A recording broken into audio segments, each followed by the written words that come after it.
Ja sam jedini izlaz za Srbiju. Drugo, taj izlaz odgovara i tebi. Meni? Tebi. Jer će Lazarevu krunu sutra preuzeti od mene moji sinovi, tvoji unuci. Grgur, Đurađ i Lazar. Lazar na Kosovu nije poginuo zato da se otimamo oko njegove krune. Nego je poginuo zato da opstanemo okupljeni oko njegove glave. Bilo kako bilo, gospođo Milice, Lazar je sada mrtav, a Vuk je živ. I jedno i drugo je dobro za Srbiju. Koju Srbiju, Vuče Brankoviću? Za Srbiju koja se ne brani dok je seku, koja žmuri i ćuti dok je pale, koju drugi po svojim merama kroje, kojoj drugi kažu šta da seje i žanje, šta od koga da kupuje, kome da prodaje. Za Srbiju koja zaboravlja sopstvenu decu, svoje junake i svoje mučenike, a obuva, odeva, hrani i slavi one koji sanjaju da je sahrane. Ne jedan put, Vuče Brankoviću, oni koje smo nahranili i napili i čije smo konje napojili žedne su nas preko vode preveli. A za koju ćete se Srbiju odlučiti?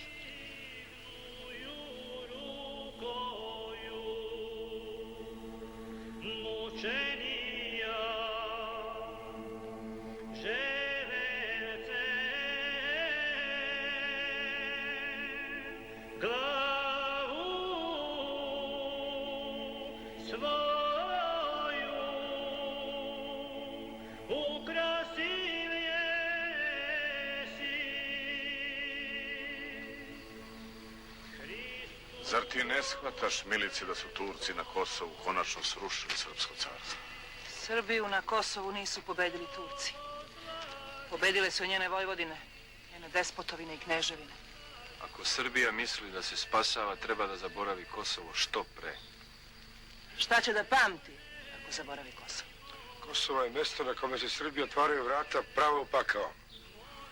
Kosovo je mesto sa koga se Srbija penje u nebo.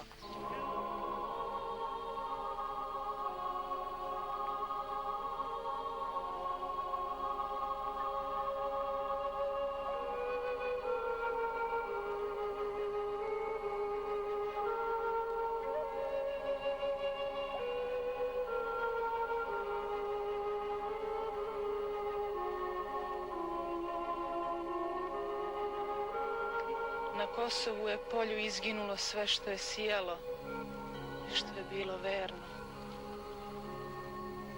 Samo su neverni na Kosovu preživeli. Samo su neverni s Kosova domu pošli. S pragova i gledamo neudate udovice. Za koga da se ude udajemo? Čiju decu udovice da rađamo? Zar da nastavljamo izdajnički rod?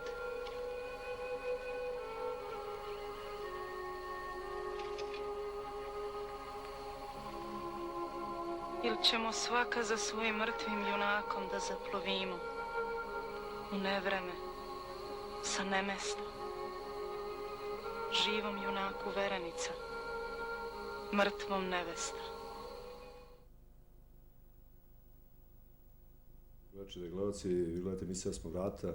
Posle uvodne špice mogli ste da pretpostavite, barem da naslutite, da ćemo večeras malo da razbijemo tabue. Uglavnom su meni gosti, kao što znate, moje muške kolege. Večeras ću imati tu čast da predstavim koleginicu koja će, evo, da razbije taj tabu i da malo ulepšamo emisiju. Evo, zašto ne, odmah na početku i vredi bolje nego moj kadar, jeste moja draga kolegica, istoričarka Bojana Beljin. Dobro večer i dobrodošli. Dobro večer. Evo ovako uvodni deo, evo i vama i gledalcima da se obratim. Obično istoriju nazivaju, znači, od nekih najranijih vremena, od kad je čovjek počeo se baviti svojom prošlošću, od Herodota pa do dana današnjeg, istoriju nazivaju muškom naukom. I da se ne lažemo, muškarci su uglavnom ti koji su pisali, tako kažem, pisali ili činili tu istoriju sveta, Evrope pa i naše Srbije. A žene su bile uvek te koje su bile više u senci te iste istorije ili u najboljem slučaju su iz te iste senke preko svojih muževa, vladara, menjale taj tok istorije. Sad, tih žena koje su menjale tok istorije, nažalost, a boga mi nekima možda i na radost, bilo mnogo manje. pa kad govorimo o našoj Srbiji, od žene Stefana Nemanje Ane do, recimo, Jovanke Broz. E sad, ono što bih htio vas da pitam, draga moja koleginice Beljin, je zašto se danas u Srbiji, i zašto i dan danas u Srbiji, ljudi više vole vladarke koje su se manje isticale u javnosti, poput, recimo, upravo smo videli knjegine Milice, ne znam, eto, vezano je za Jelenu Anžujsku, ako pričamo o srednjem veku, nego žene koje su bile u prvom planu ili koje su se javno isticale i često bile na vlasti, kao što su ona Dandolo ili, ne znam, čuvena prokata Irina Kantakuzina. Zašto se to danas i dan danas je tako u Srbiji? Pa zato što mislim da je naš narod i uopšte ovaj mentalitet ovde namenio ženi jednu ulogu koja je takva, a to je da je njoj mesto u kući, da nema šta ona da se meša u državne poslove, u politiku, da je to posao muškarca. I knjeginja Milica, pitanje da nije doživjela Srbija tu sudbinu koju je doživjela, pitanje koliko bi ona bila u prvom planu. Ona je zapamćena kao mučenica na kraju krajeva koja je izvukla svoje sinove i očuvala Srbiju za svog sina, pre svega za Stefana Lazarevića. A opet, s druge strane, sve žene koje su ostale onako upamćene u Srbiji su žene koje su imale, da kažemo, negativnu konotaciju u narodu, negativnu ulogu u narodu. Pa, na primjer, kao Draga Mašin, o kojoj ćemo danas da pričamo, ali, kažem, ona je uticala ona jeste uticala pre svega na svog muža, a samim tim i na politiku u Srbiji. A da li mislite, kad pričamo o današnjoj Srbiji, današnjoj novijoj istoriji, koliko će današnjih novijoj srpskoj istoriji žena koje su bile žene predsjednika, pre svega, to je novija istorija Srbije, posle Jovanke Broz, da li će neka žena od ovih naših političara ući u istoriju Srbije, sem možda Mire Marković, ako se slažete sa mnom? Pa moguće samo ona. Ja mislim samo ona, i to pre svega zato što je napisala skoro ovu knjigu, koja je, eto, imala velikog odjeka i na kraju kraju imala i svoju partiju. Tako da li će biti pozitivno ili negativno, to ćemo postaviti sudu istorije. Da, to će vreme pokazati. Tako, i ako ja mogu malo da, eto, samog sebe ispravim, ako pričamo o ženama u istoriji, to stoji, ali ako pričamo o kolegnicama u istorijskoj nauci, ako bar što se tiče prosvete i bar što se tiče ovog grada Kraljeva, sve vas je više. Što je dobro. Da se vratimo na neku našu današnju priču. Pričat ćemo o dve žene, vladarke, kraljice, srpske kraljice, iz novijeg vremena, što će gledalcima biti mnogo bliže i ja mislim, nadam se, i lepše. Jedna pripada prvoj grupi omiljenih vladarke, to je kraljica Marija Karađorđević, a druga pripada, nažalost, eto, toj drugoj grupi neomiljenih, a to je kraljica Draga, pa po samom prezimenu, kako je oslovljavamo, često kažemo Draga Mašin, a ona bi trebala bude kraljica Draga Obrenović, tako. Pa bih vas zamolio za početak, ajdete neki prvi uvodni deo njene biografije i jedno malo ovako uvodno pitanje, zašto i dan danas pri pomenu njenog imena se izaziva dosta kontroverzije koje uglavnom bude ta negativna osjećanja kad se setimo kraljice Drage Obrenović. A ja bih režiju zamolio, iako je kadar na vama super, da se ne shvatim pogrešno, niti lažno kurtoaziju, niti lažno džentlmenstvo, ali bih zamolio režiju da već sada krenemo sa nekim slikama kraljice Drage i da potpunimo tu našu priču, pošto je televizija vizualna stvar, pa da malo krenemo o njenoj biografiji. Dobro, pa to je problem, ima tu više razloga zašto je ona neomiljena. Prije svega, ona je prije udaje za kralja Aleksandra već imala jedan brak iza sebe. Bila je udovica Svetozara Mašina, rudarskog inženjera. Inače, njegov otac je, na primjer, bio lekar, Čeh poreklom Jovan Mašin, bio je lekar i kneza Mihajla i kneza Milana, kasnije kralja Milana. Znači, prije svega, taj njen prvi brak je bio problem. Onda, znači, iz tog braka nije bilo dece. Znači, već tad se postavilo pitanje da li ona može da ima decu. Povrh toga, ona je bila mnogo starija od kralja Aleksandra, čak se u istorijskoj nauci i dalje spore koja je godina njenog rođenja. Da li je 1866. ili 1864. To je, da li je bila 10 ili 12 godina starija od kralja Aleksandra. Onda njen način života, ona je, kada je ostala udovica, vratila se u roditeljsku kuću, inače je poreklom iz porodice Lunjevica, to je čuvena porodica bila, njen deda Nikola Lunjevica je bio, odnosno Nikola Milićević Lunjevica je bio jedan od, odnosno pomagao je prvi i drugi srpski ustanak, bio je blizak čovek kneza Miloša, čak je bio je posrednik u braku kneza Miloša i kneginje Ljubice. Tako da kažem, imala je tu dinastijsku, odnosno tu vezu sa Obrenovićima. Međutim, kažem, posle, kada je ostala već udovica, porodica osiromašila i ona je morala se brine o braći i sestrama, imala je sestru Hristinu, Anu Đurđinu i dva brata Nikolu i Nikodija. Ona je bila, pored Hristine, znači ona je onako starija bila, pa je morala brine o braći i sestrama. Iz tog razloga ona je veoma brzo počela da radi, što nije bilo uobičajeno za tadašnje vreme. Bila je izuzetno školovana žena, znači govorila je francuski, nemački, ruski jezik i bavila se prevođenjem dela.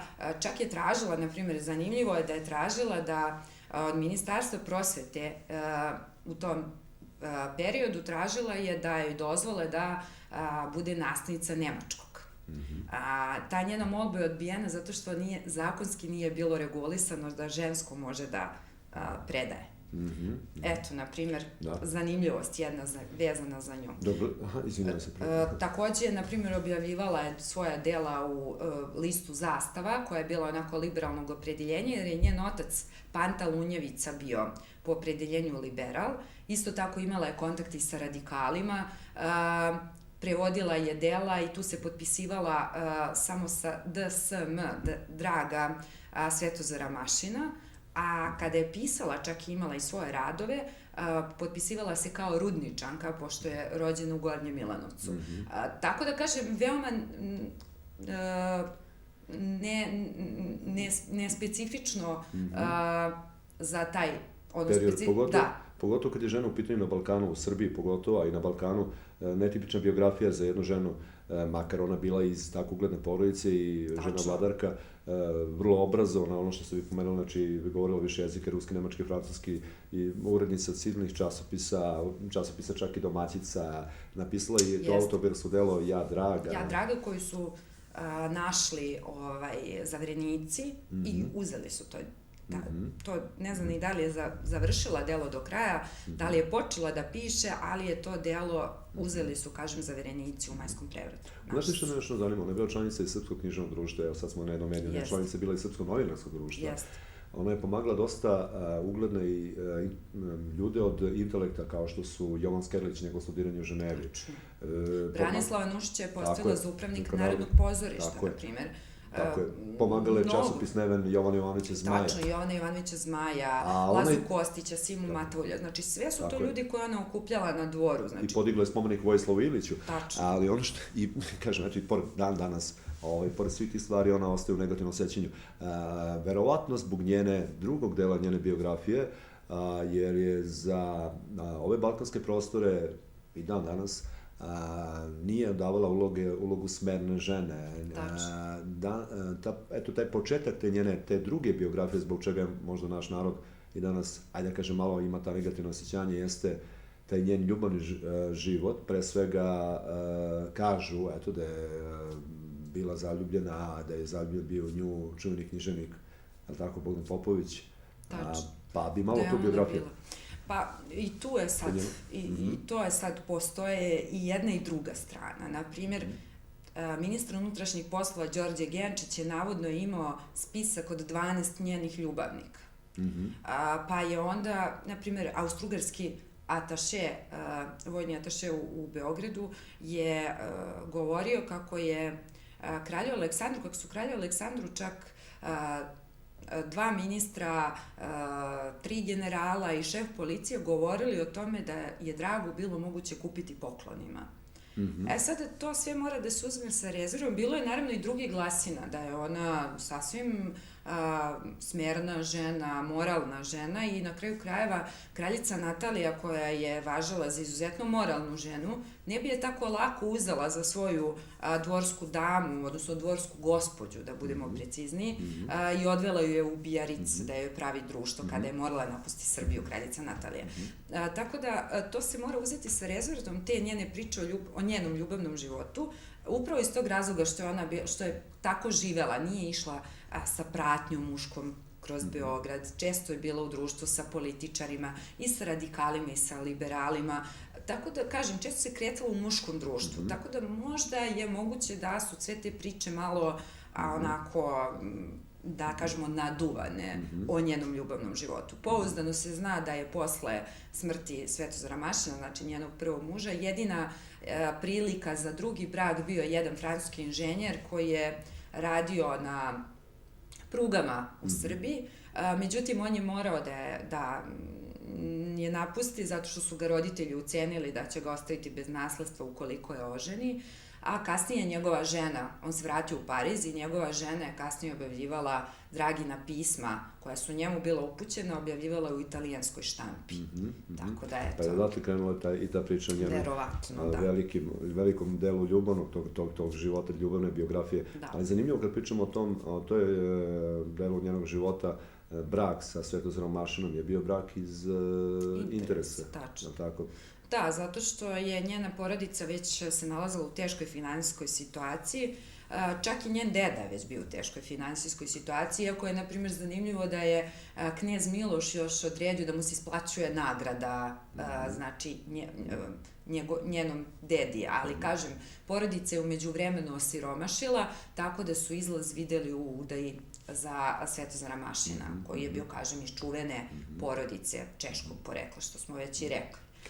Kasnije se to njeno devojačko prezime Lunjevice i uopšte ti podaci o njenom dedi i ocu su se ponovo onako su isplivali u javnosti kada je trebalo da se opravda njena veza sa Aleksandrom Obrenovićem, tačnije da eto ima već veze sa Obrenovićima, da iz ugledne porodice još, kažem, iz prvog i iz drugog srpskog usta. A pošto je ovo, da kažem, televizija Melos se gleda u celoj Srbiji i ima, da kažem, tu nacionalnu frekvenciju, ali ipak je matični grad i postoje studiji u Beogradu i u Zagrebu, možda jednog dana da se direktor Zoran Jovanović ne naljuti, možda bude studij u Zagrebu, na Zlatiboru, u Novom Sadu, ali ipak je Kraljevo matičnog grada. Kad pričamo o Dragi Mašin, ona je bila i u Kraljevu prisutna, prilikom gradnja te pruge, kad je njen muž, još uvijek tada njen muž, Svetozar Mašin, odnosno puta Kraljevo-Raška, nekih 1883-1896. Bilo je ovde i kafana Pariz, ali bila i ta mala ljubavna afera opet kad je Draga u pitanju, možda zato Srbi ne vole, zato što smatruju da žene ne trebaju toliko afera u svom životu da imaju, sa čuvenim Čebincem i da je on posle toga bio kažnjen, tako? Da, ali on je sa tom pričom izašao u javnost kada je ona već postala kraljica, tako da je on kažnjen i šiban je zbog toga, tako da opet, kažem, i taj način, odnosno možemo vidjeti kakav je stav javnosti bio prema njoj, kada je već u vreme kad je ona kraljica neko mogao da izađe sa tom pričom. A pitanje je da li je bila tačna priča. Tačno. Sad me zanima taj deo kada ona, ajde kažem, pre nego što postane kraljica, ta prva, ajde kažem, ljubavna priča između nje i kralja Aleksandra, doduše još uvek, tada, 1895. pominje se neka priča da ga je spasila davljenja u Bijaricu.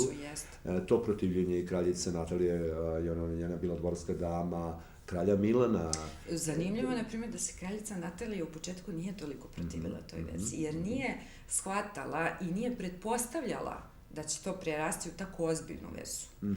Čak ni kralj Milan se nije protivio, jer problem sa kraljem Aleksandrom je, eto, mislim i da navedemo tu anegdotu, taj podatak, da on nije imao neko žensko društvo u okolini, tako da su oni u Dragi videli, eto, kao, da mu bude ljubavnica i to je to. Nisu očekivali uopšte da će to prerasti u tako ozbiljnu vezu i da će se on na kraju i oženiti njome. Tako da kraljica Natalija u samom početku i nije bila toliko protiv te veze. A zanimljivo da je njega Draga odbijala u početku, da nije baš... Tačno, 2 godine ga je odbijala.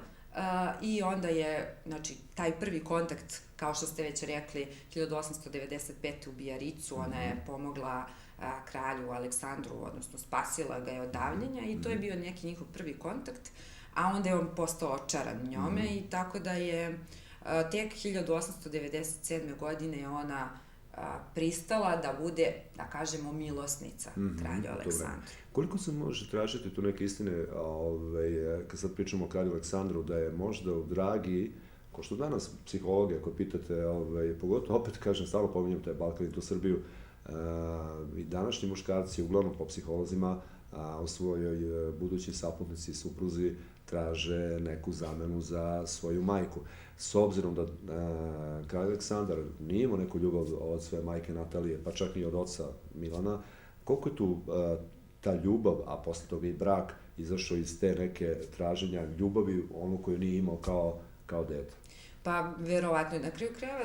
U starijoj ženi, normalno. Draga je i prva žena koju se on zaljubio. Mislim, s kojim je on imao neki, da kažemo, kon. Imao je on neke izlete sa Animir damom, na primjer, Rozom Benke iz Pešte, ali opet je to bila Animir dama, a Draga je opet moguće da je u njoj video majku, zato što Aleksandar, kada govorimo uopšte o njihovom odnosu Aleksandra i Drage, uopšte moramo da shvatimo kako je detinjstvo imao Aleksandar i uopšte porodični odnosi između Natalije i Milana. Oni su, jedno i drugo su stvari preko Aleksandra dokazivali svoju jačinu u zemlji. Natalija je želela pošto poto da se Srbija okrene Rusiji, Milan s druge strane Austriji, to jest Austro-Ugarskoj, tako da je tu Aleksandar bio između dve vatre, nikada nije imao pravu onako porodicu, porodično gnezdo gdje bi bio opušten i okružen ljubavlju. Tako da je moguće da je to tražio u Dragi i da mu je ona na kraju krajeva to i pokušala da pruži.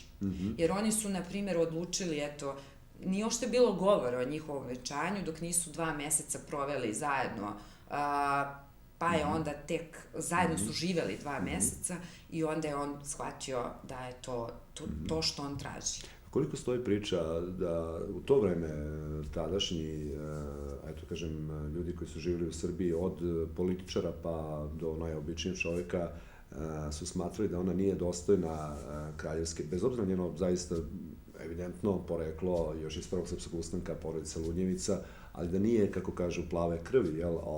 I te priče da se kralju Aleksandru, opet pričamo zbog političkih i državnih interesa, priče da on može voleti koga hoće, ali da kao kralj ima odgovornost prema svojoj zemlji Srbiji, da mora uspostaviti politički, državno-interesni brak, a ne brak iz ljubavi.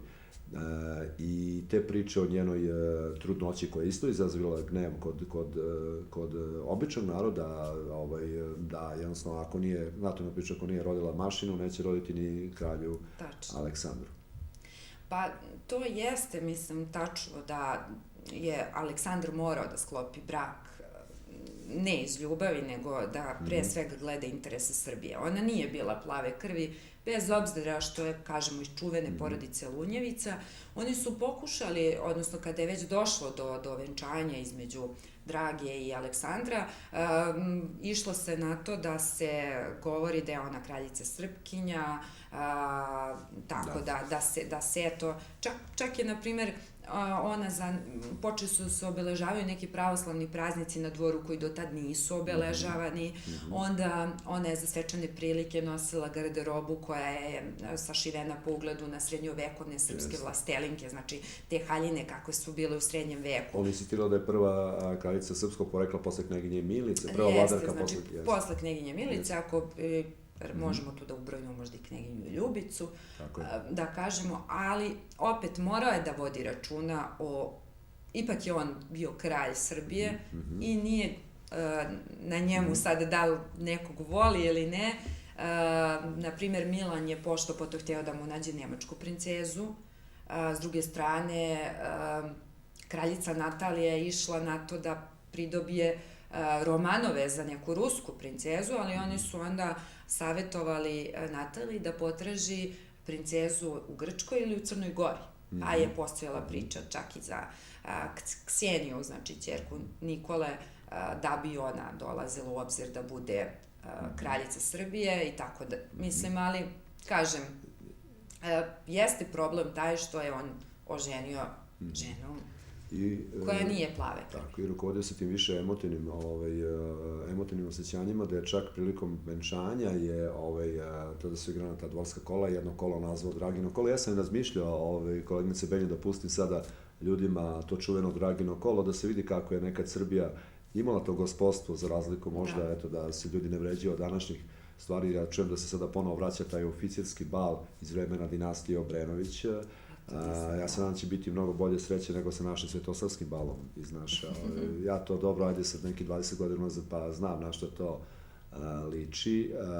Ali eto, nisam teo da pustim to Dragino kolo, ljudi mogu uvijek da pogledaju, da nađe na YouTube, zaista je bilo, što kaže ono, veličanstveno i odavalo neki duh Srbije tog 19. i početka 20. veka. Ali ono što možda je ružni deo te priče jeste nešto što ispaja obe naše vladarke i kraljice o kojoj večeras pričamo, jeste čin ubistva prvo njihovih supruga, na kraju kad je Draga i same Drage. To je to ubistvo, to je taj čuveni majski prevrat 1903. Pa bi ja malo podsjetio gledalce na jednu seriju Dinastije Obrenović, i to nek nam bude uvodni deo u ovu našu priču o tom ubistvu, tom majskom prevratu 1903. gde zaista je, ajde kažem, pokazano da sa malo para tih 90. godina može se snimi serija kako treba, i ta scena ubistva zaista deluje na gledalci sada ovako stravično. Pa bi ja zamolio režiju, a vas isto zamolio da propratimo ovih minut, dva posjećenja na seriju Dinastije Obrenović na to ubistvo kraljice Drage i kralja Aleksandra Obrenovića. Dragi gledalci, pogledajte ovu scenu, gledali ste većina vas, sigurno 90%, jer znam da svi vole istoriju, vole istorijske serije, vole, i ja se nadam i ovake istorijske emisije koji zaista treba više. Pa se vratio malo u vreme 1903. Ubistvo kraljice Drage i kralja Aleksandra, Dinastija Obrenović, Sava Mrmak režirao, ja mislim da je Milovan Vitrić pisao scenario, pa se vraćam ponovno u studio sa mojom gošćom, koleginicom Bojanom Beljinom.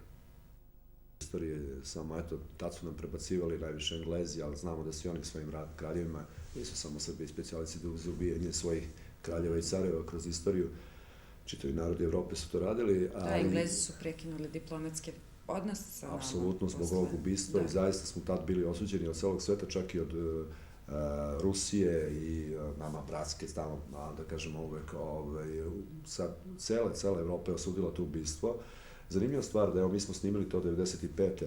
a da je u svetu postoje 3 filma još pre Drugog svjetskog rata snimljeni, mislim da su 2 u Hollywoodu i 1 u Engleskoj, o ubistvu kraljice Drage i kralja Aleksandra, što znači da ova tema zaista ovako iziskuje veliko interesovanje u svetu. Taj čin ubistva, da ne ulazimo sad u priču o Crnoj ruci, mada možemo, i Dragutin Dmitrijević u Apisu, ali je tu i još jedan zaverenik koji je vrlo bitan za ovu našu priču večerašnju, a to je, tako, Aleksandar Mašin. Tačno, Dever kraljice Drage. Pa bih vas pitao, koliko je u ovom ubistvu, da kažem, osnovačeno zasluga Drage, osuđujući često i Dragu, oni su se pravdali na to da su zbog njenog kaprica, hira i vladavini i tako dalje, i nezadovoljni time što jedna žena koja nije plave krvi, odnosno koja ne može da rodi, Aleksandru Obrenoviću naslednika učinili to što su učinili, a tu bi vas malo pitao, jedna mala digresija i oko njene trudnoće, oko njene priče da li je mogla da bude, da li je taj pad na politici pa nije mogla da rađa, i tako, moglo bi tu malo da ispričamo gledalcima ako možete. Pa da, ovako, pa ono je što se tiče te, lažne trudnoće. Sad, pitanje je da li je lažna trudnoća bila u pitanju, da li ona stvarno mislila da je trudna, pa imala te simptome, kao što su na kraju i rekli ruski lekari koji su došli, ili postoji druga priča da je u isto vrijeme bila trudna njena sestra Hristina Petrović i da je ona želela da podmetne to dete kao svoje.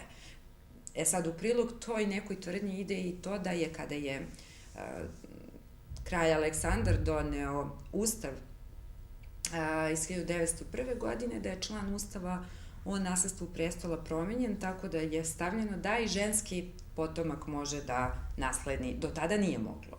Međutim, što se samog majskog prevrata tiče, tu je uopšte ta fama oko kraljice Dragi, odnosno to što je te trudnoće, pa onda uopšte venčanje kralja Aleksandra sa Dragom, onda ponašanje njene braće isto, Nikole i Nikodija Lunjevice, koji su počeli bahato da se ponašaju, moglo je da utiče na zaverenike, ali ja ne mislim da je uopšte ona kao ličnost bila presudna za Majski prevrat.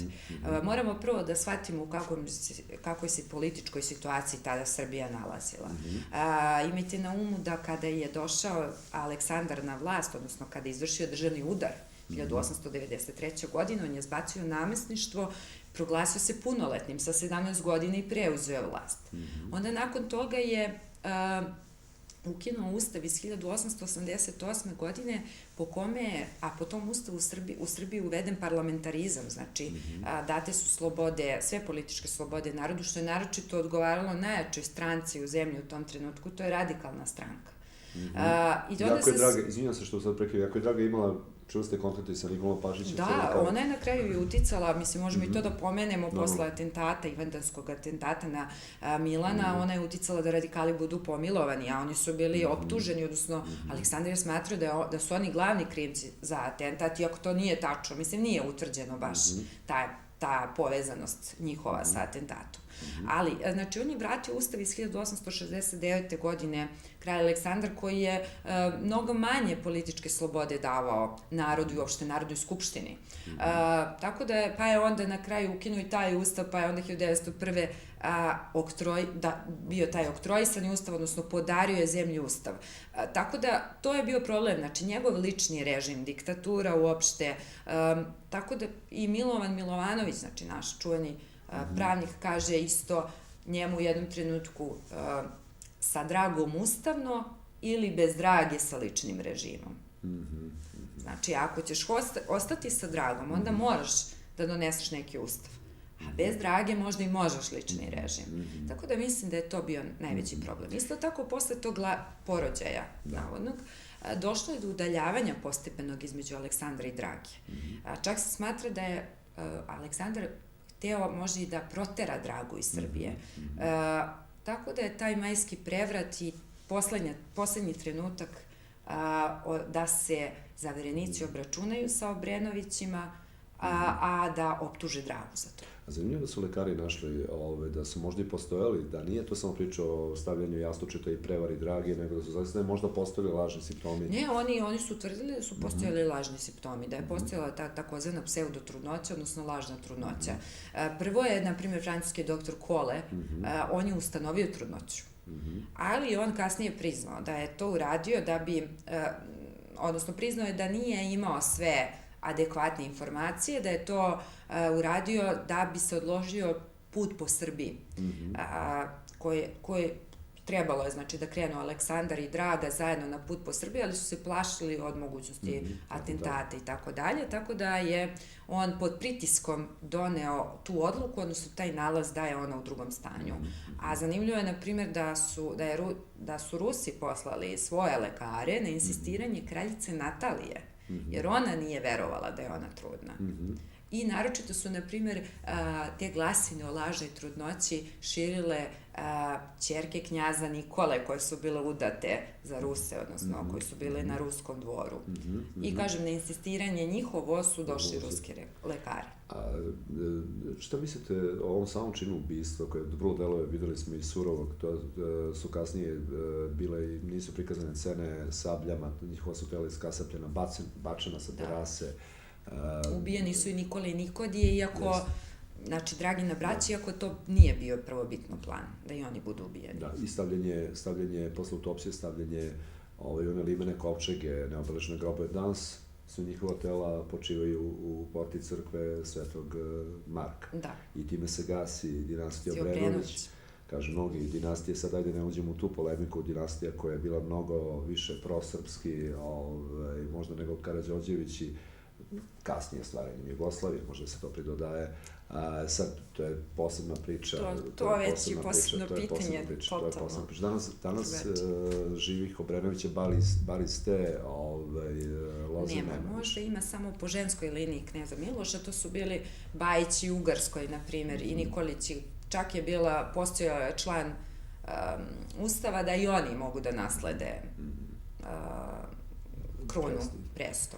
I tako smo mi izgubili jednu od dve dinastije koje smo se ponosili, jedni od retkih naroda ovde na Balkanu, u novovekovnoj istoriji koji su imali sopstvenu dinastiju iz naroda, koji su izašli iz tog seljačkog naroda, su kasnije postale priznate, ozvaničene, takozvane plave krvi, a smo zato održali jednu drugu dinastiju koja je dobila suprugu iz dinastije Nemačke, Hohenzollorna.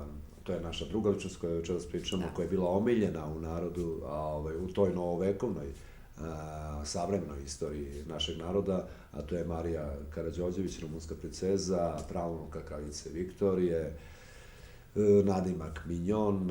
Sad malo njena biografija ako može, ja bi režiju zamolio da pusti prigodne slike kraljice Marije, zaista su prelepe, ko ode na Oplenac i vidi njene slike i fotografije. Mislim i draga je ovdje zaista, pokazuje svoju lepotu, ali zaista kraljica Marija... Za kraljicu Mariju kaže da je bila prelepa žena.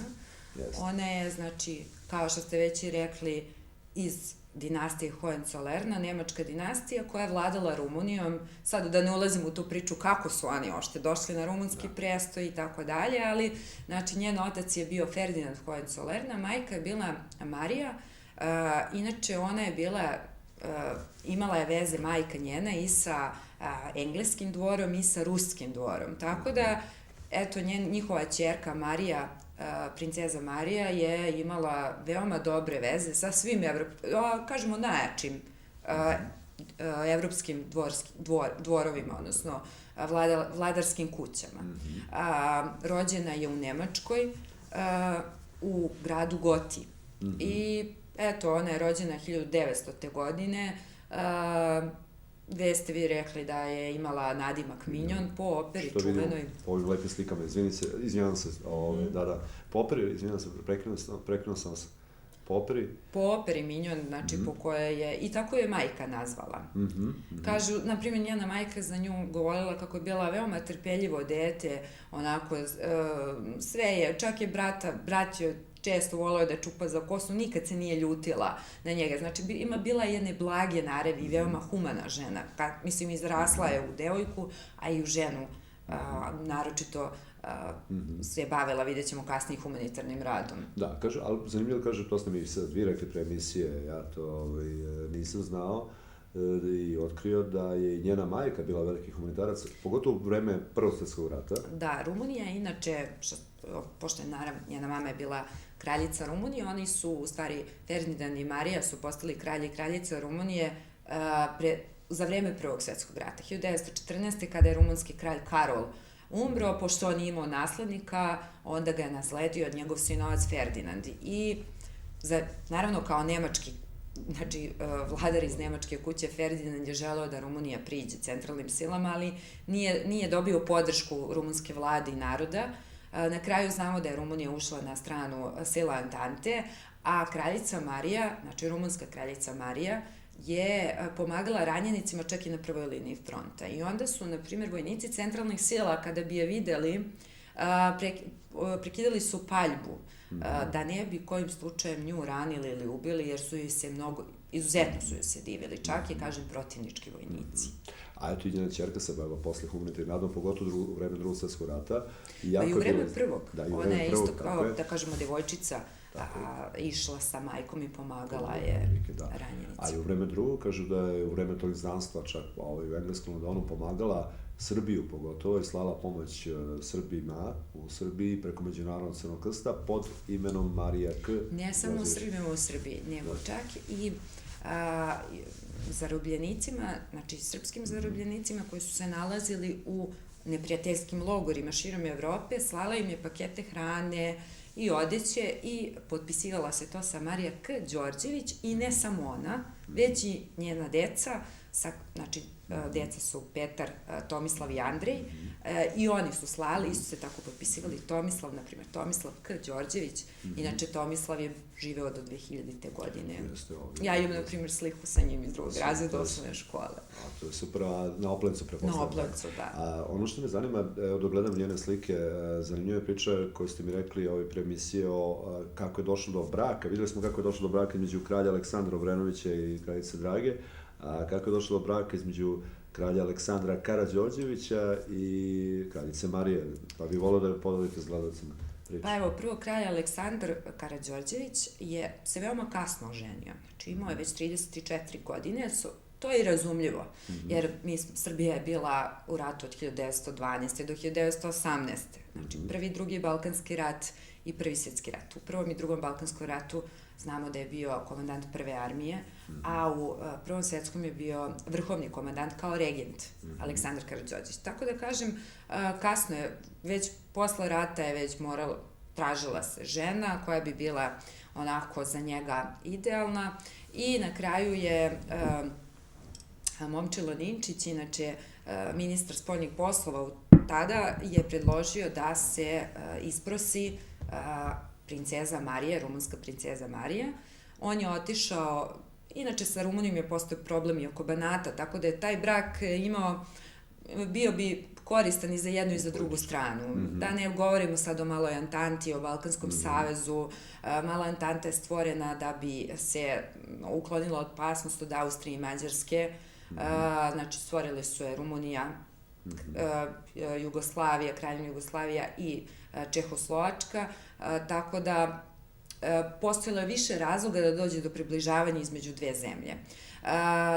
Tada je, na primjer, ministar, kada su upitali, znači, za rumunsku princezu Mariju, da li bi se ona udala za kralja Aleksandra, kada su upitali njene roditelje, oni su rekli da bi oni to svakako voleli, ali da o tome mora da odluči princeza Marija, zato što su oni vaspitavali svoju decu, da će sami odlučivati o svojoj budućnosti i o tome s kim će ući u brak.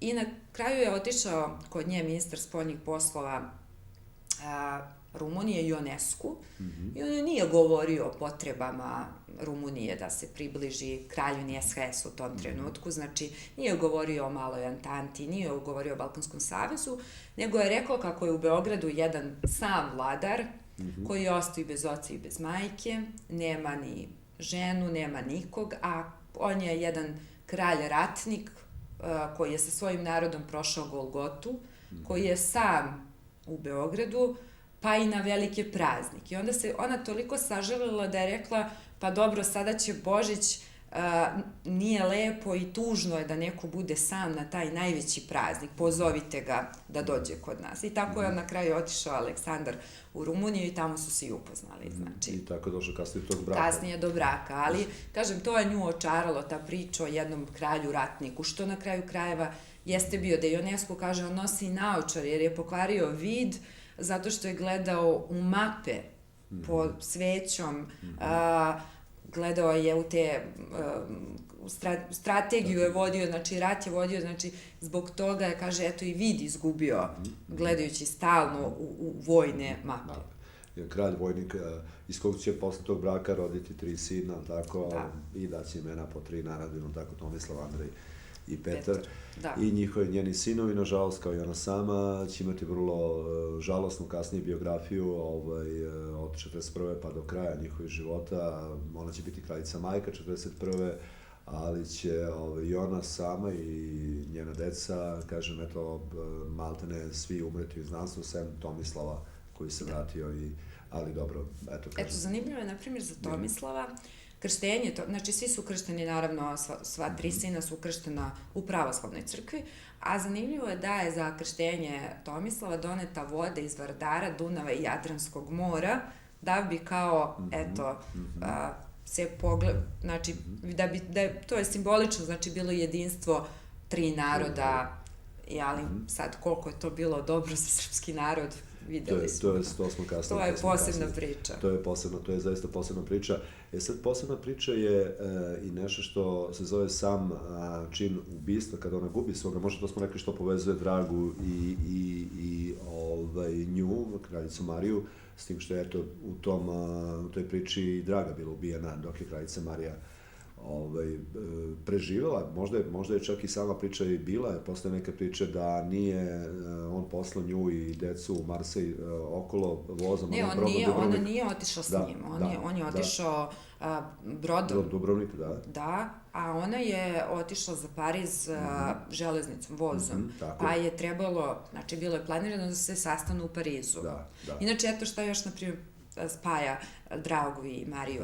Rekli smo da je Branislav Nušić, da je Draga postala upravnik Narodnog pozorišta, a organizator svadbe kralja Aleksandra i kraljice Marije bio Branislav Nušić.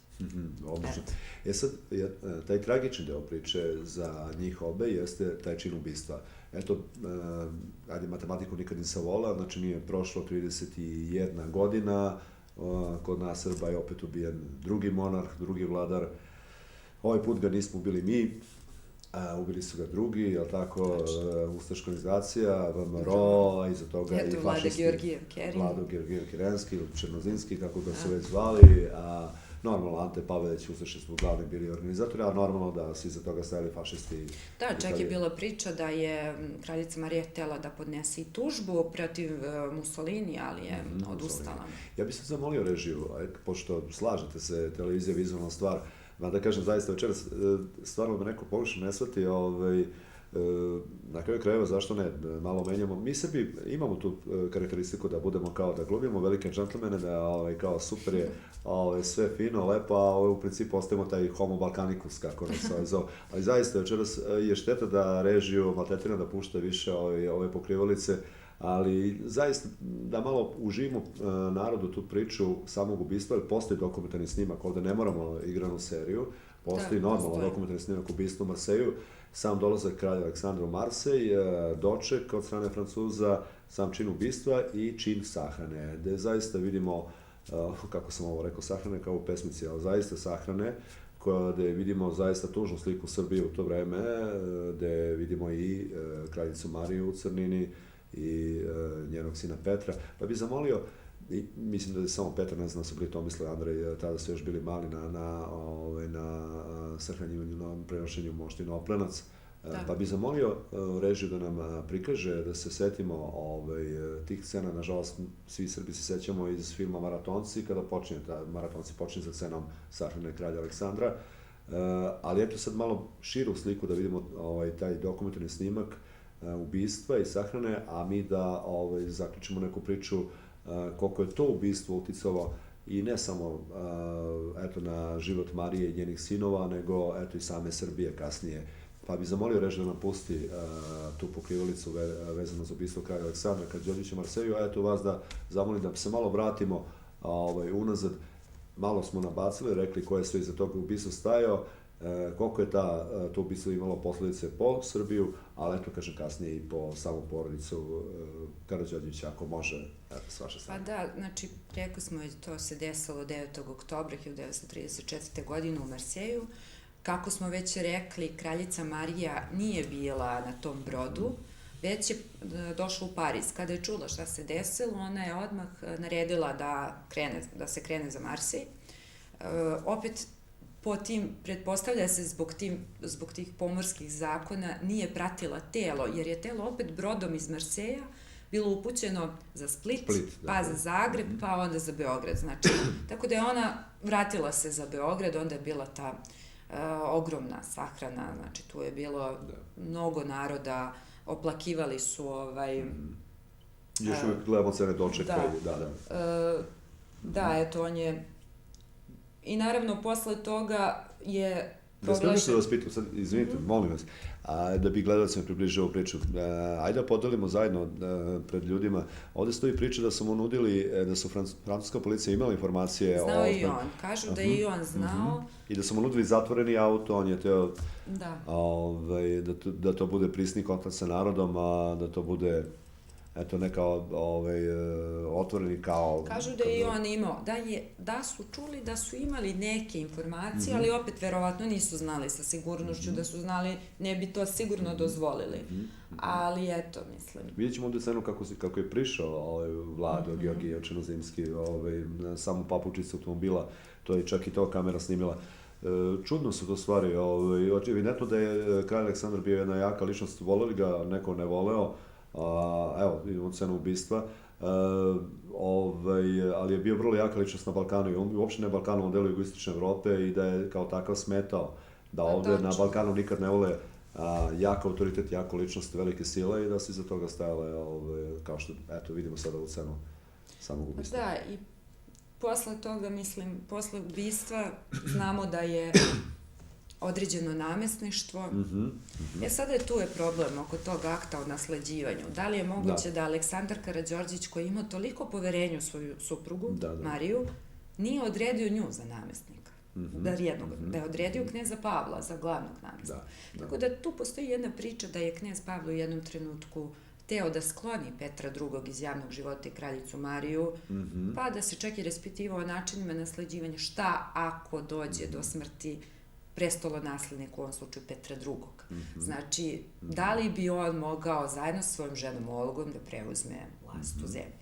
Tako da, eto, mislim, i to je čudno da kralj Aleksandar, koji je imao toliko poverenja stvarno u svoju suprugu, da nije u tom aktu o nasleđivanju, svojoj nekoj vrsti testamenta, namenio njoj neku bitniju ulogu u tom namestništvu. Znate šta su sad pitali, da gledamo tu priču, evo sad sada Splita, dolaska njegovih, da kažem, njegovog tela u tadašnju Jugoslaviju. Ta tužna priča o Karađorđevićima posle tog ubistva, pomenuli se sami kneza Pavla, koji će posle biti izbačen u 20. martovskim demonstracijama, znamo puču, ali tako, generala Simovića. I, kažem, zaista jedna priča koja se danas znamo za angažovanje ljudi koji su u Kraljevini Srbiji, vraćanje monarhiji, vraćanje nekog vrsti parlamentarne monarhije, ne mora to bude monarhija onog tipa ranije, kao što je bilo, znači da bude kao na zapadu malo zemalja danas u Evropi uopšte može da se podiči, da ima naslednike i da se pretvori u nešto što se zove parlamentarna monarhija. I time povezati se, jer su svi oni povezani sa rođačkim vezama širom Evrope, najviše sa Engleskom, ako pričamo o Karađorđevićima, ali tako. Sad ta priča, koliko ovom našem narodu može, znam da, evo, moram da ga pomenem, predsjednik našeg društva Danilović, i znam da se i on, da je on ovako veliki, a da kažem, pregalac koji bih vratio taj deo parlamentarne monarhije kad je u pitanju današnja Srbija, da bi time možda vratili, ajde, neki ugled i ono duh koji smo imali početkom i polovinom 20. veka. Zaista ne znam koliko je to danas možda realno. Znamo da je prestolonaslednik ovde kod nas već 25 godina, a tu su njegovi sinovi Petar i Filip i Aleksandar, blizanci, ali sad ne znam, u današnjoj Srbiji, eto da napravimo neko paralelu sa današnjoj Srbijom, koliko može da se Pa ja ne znam koliko je to realno, stvarno zato što je ta tradicija prekinuta. I mnogo je vremena prošlo. Tako da stvarno ne znam koliko bi bilo realno da se to ponovo uspostavi. Ili to nekom ne bi možda nije odgovaralo. I možda ne bi nije odgovaralo. Kad se vratimo na ovoj temi koje zaista, evo, pri kraju smo naše emisije, verovali ili ne, sat vremena vrlo brzo je prošlo. Mislim, kad pomenemo i vratimo da gledamo ove kadrove sada slike, sve vreme gledam da ću vidjeti kraljicu Mariju u crnini, vidio sam malo pre, evo, maloletni kralj Petar, mislim da je scena na železničkoj stanici, evo sad već na Oplencu, mislim da će tu biti i kraljica Marija, zanimljivo i Gering će biti, Hermann Gering na činu sahrane.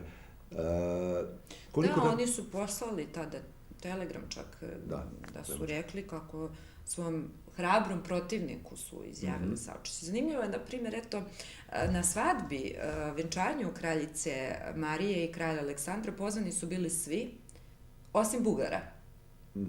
Toliko je bilo i dalje živo sećanje na to šta su Bugari počinili u ratu, u Prvom svjetskom ratu, da nisu bili pozvani predsjednici Bugarske na to venčanje. Eto jedna zanimljivost, na primjer. Inače, bilo je velelepno venčanje u Beogradu.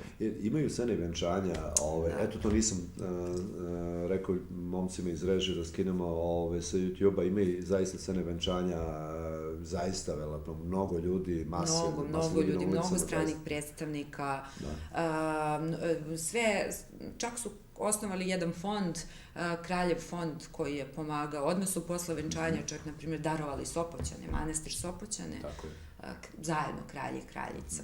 Evo ovde vidimo kraljicu Mariju u crnini. Ono što je zanimljivo još, eto, pošto smo iz Kraljeva, a ja radim u toj školi, da je kraljica Marija 38.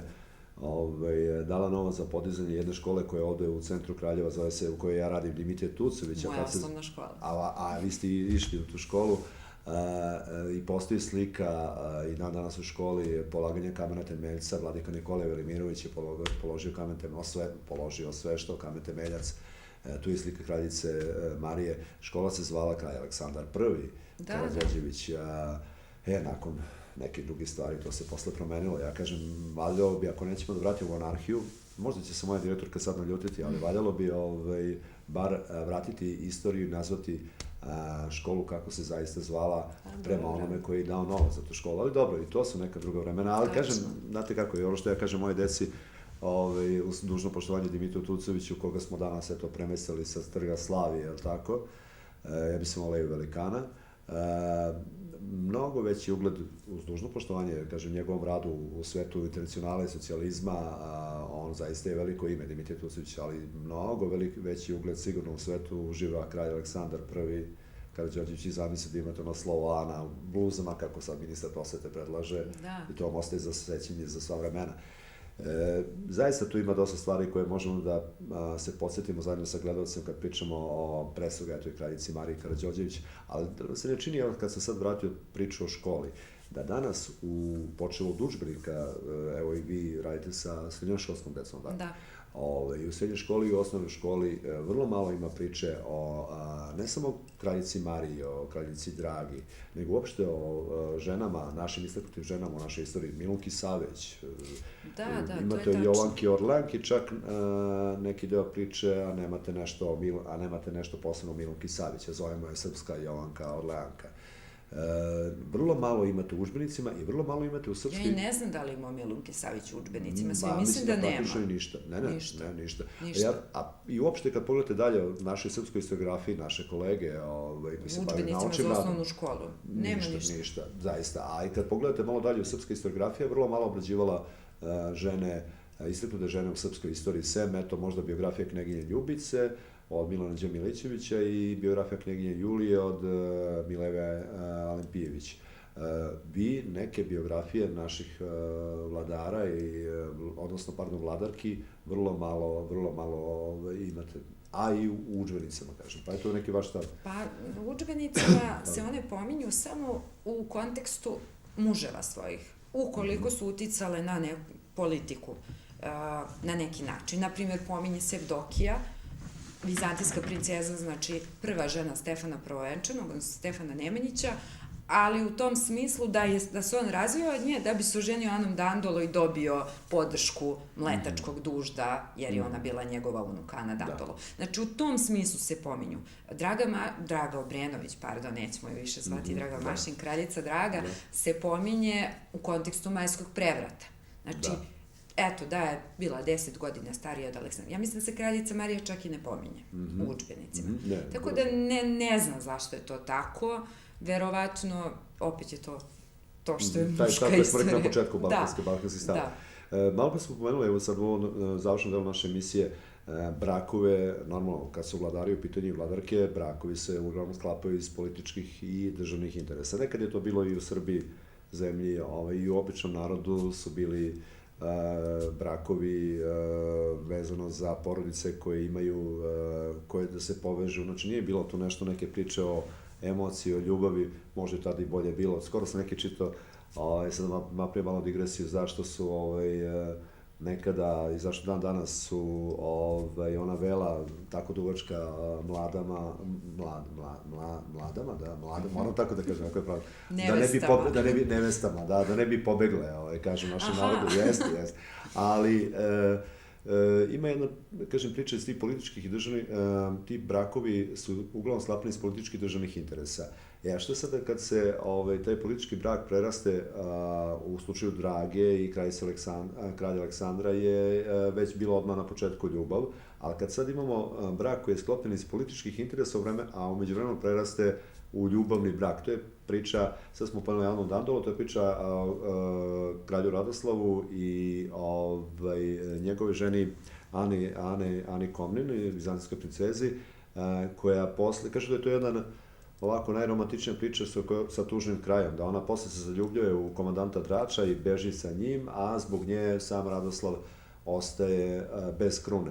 I taj jedan vaš komentar, koliko su žene, sada malo idemo malo na mušku stranu, koliko su žene vladara često koštale same vladare, eto u tom najeklatantniji primjer je kralj Radoslav, pa onda imamo priču recimo o samom knezu Aleksandru Karađorđeviću i njegove ženi Persidi, kaže da je on često bio papučić svoje žene. Dobro, knez Aleksandar Karađorđević se nalazi u specifičnoj situaciji. Tu su bili stavobranitelji koji su vodili glavnu reč. Nije on toliko. A ni sama Persida. Ali kažem, eto, kad vratimo kroz srednjovekovni tok istorije, pa na kraju i sam Stefan Prvenčanin, pa onda, eto kažem, sve do ajmo u novoj istoriji, sve do Slobodana Miloševića. Pomenuli smo Miro Marković. I danas naš narod, jako to još uvijek nije istorijska distanca urađena, kad su žene uticale na negativnu sliku svojih muževa. Da li možemo to neko paralel da pomenemo? Žena vladara. Pa nije, ako je, uglavnom se dešavalo da su, ako su vladari bili omraženi, bili su zbog žena, mislim. Tako je na kraju ispadalo. S tim što ja mislim da su, u stvari, ti vladari možda bili slabiji od svojih žena, slabiji kao figure, kao ličnosti. Evo možemo, pošto su nam tema Draga i Marija, možemo reći, na primjer, da je možda Draga bila jača ličnost od Aleksandra Obrenovića, a s druge strane Aleksandar Karađorđević je bio jaka ličnost. Kraljica Marija ne možemo reći da je bila slaba ličnost, ali je pored Aleksandra ona onako delovala krhka kao žena, kraljica kakva treba da bude. Znači da se bavi humanitarnim radom, ali ne znači da ona nije imala svoju reč u neku odlučivanju, u nekim zajedničkim planovima.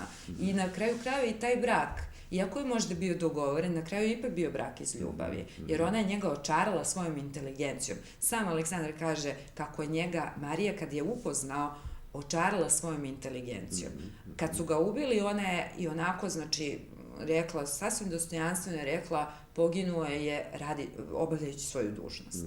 Znači, ipak je tu bilo ljubavi, iako je to bio brak, dakle, možemo reći dogovoren brak. Koleginice Penja, samo vas pitam za kraj, da li mislite da mi ne možemo da se porodimo sa ženama vladarkama u evropskoj istoriji, da nismo imali takve vladarke kao što su, da su uticale, ne pričamo o intelektu i obrazovanju i ostalo, nego uticale tako snažno na tok istorije svojih zemalja, kao što je kraljica Elizabeta, kraljica Viktorija. Oni su imali drugačiji položaj, one su vladale, one su nasledile svoje pretke, znači očeve. Ovo su bile žene koje su dovedene kao žene vladara, znači nisu nasledili oni krunu, nego su postale kraljice udajom.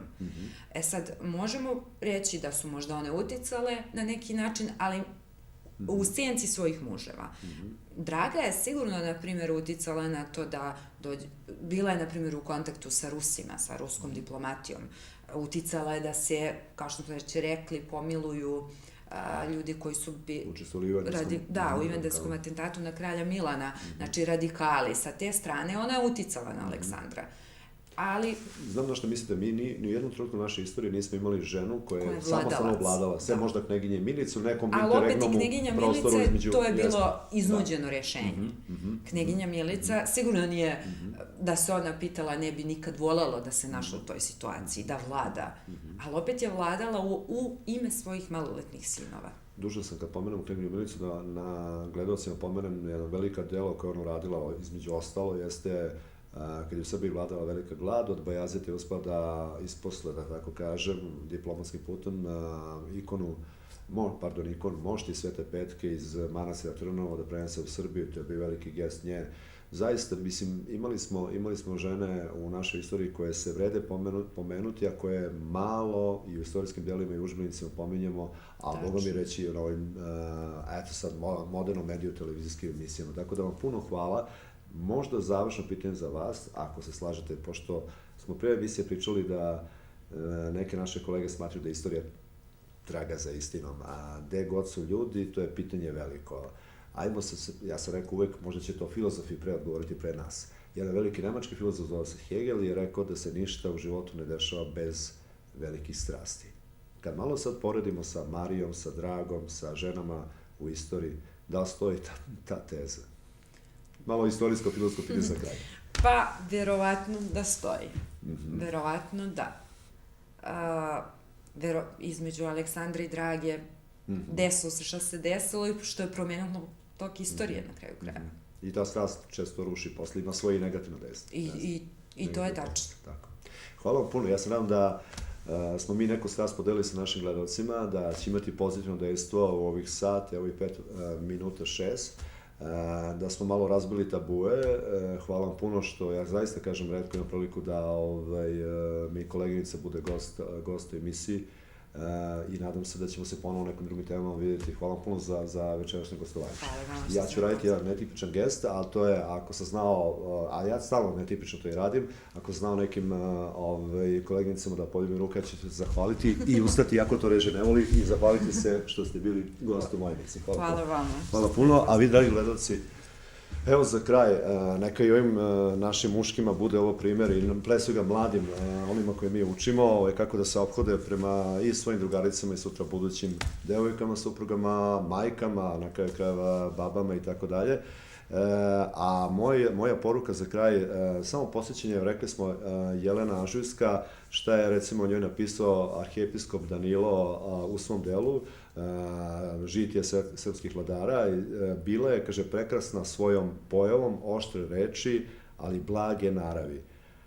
Neporočna života i svakim dobrom u životu ukrašena. Ideal srpske žene i dan današnjih vremena, slažete se vi, dragi moji muškarci. Ono što je ideal za kraj jeste poruka patrijarha Pavla, a to je samo jedna rečenica, poruka svakoj majci. A ona glasi: majko, povedi računa da dete ne poželi da neko drugi bude gori od njega.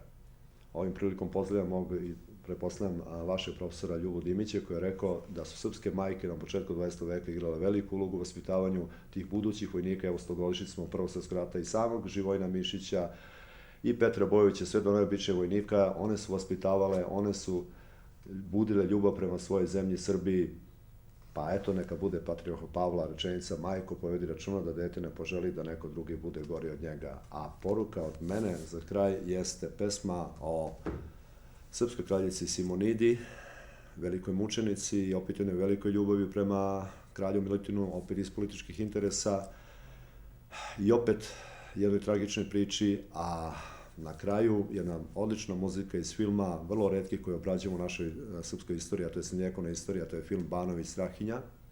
Italijan je pisao muziku, a ići će slike upravo ovih kraljica koje smo sada pomenuli, i Simonide, i Jelene Ažujske. Pa uživajte u tome, dragi gledalci, ispratite do kraja, savjetujem, bit će vam prijatno još ovih 3-4 minuta pre odjave emisije Odjavne špice 8 vrata, a do sledećeg utorka i do sledeće emisije 8 vrata pozdravlja svoj voditelj Milan Petrović. Biće sretenje, biće državni praznik, biće doda malu tajnu, bratu Dujaka, koleginice Bojane Beljen, ugledni profesor, dr. Zoran Čvorović, ja ga ovom prilikom pozdravljam, i da proslavimo kako treba, ne dan zaljubljenih, ta će biti sledeći utorak dan zaljubljenih, nego sretenje, državni praznik. U to ime vas pozdravlja voditelj emisije 8 vrata Milan Petrović, sačuvani pozdrav za kraj zbog naše dece, zbog naših vladarki, naših majki. Živjela Srbija! Vezak, vezak.